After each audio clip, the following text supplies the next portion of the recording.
You heard our Prime Minister yesterday announce that there is a new roadmap being carved out and a set of policy levers being shaped. And they will be launching these in a number of months and when they're good and ready.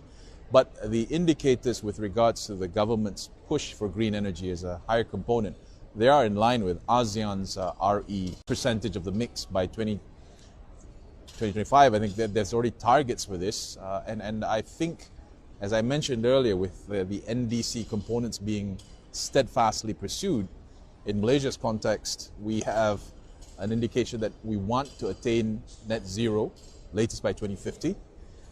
There is a firm intention to have 45% intensity by GDP reduced relative to 2005 levels by 2030. There are real targets with regards to the halving of coal generation by 2035.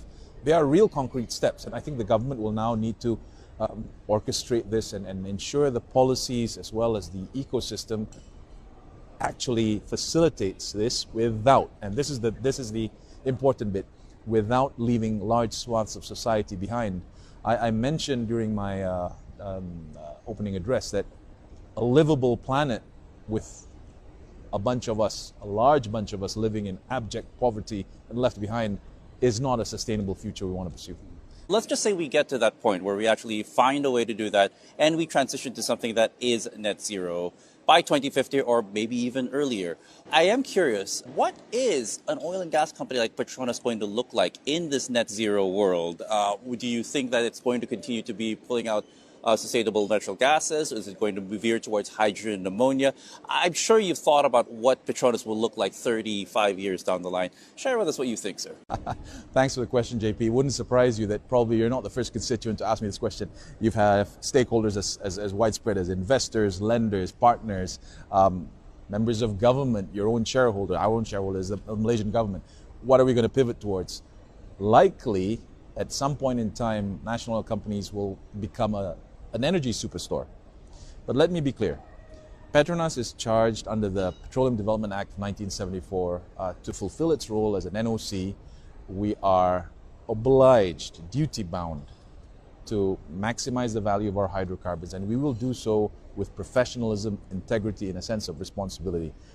We will provide energy security not only at home, but to the partners and customers who've entered into these long-term partnerships with us.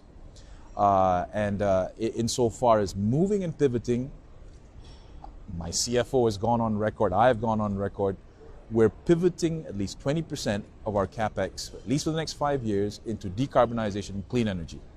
We've set up a clean energy entity that's going to pursue 3 pillars: hydrogen, renewables, and mobility.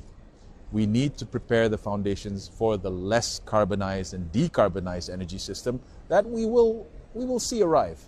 The time frame, though, the belief by NOCs differs because of the very facts we spoke about earlier. Differing degrees of maturity, how much dependency there is on oil and gas as a percentage of GDP or revenue. So this is and how much employment it offers. So this is, as you described very well, it's a systemic challenge, and you can't bludgeon it with a blunt instrument. This needs to be dealt with very, very deliberately, with scalpel-like precision, and policies need to be in place. Financial institutions need to have the appetite to actually fund all forms of energy as long as it's delivered in a sustainable way.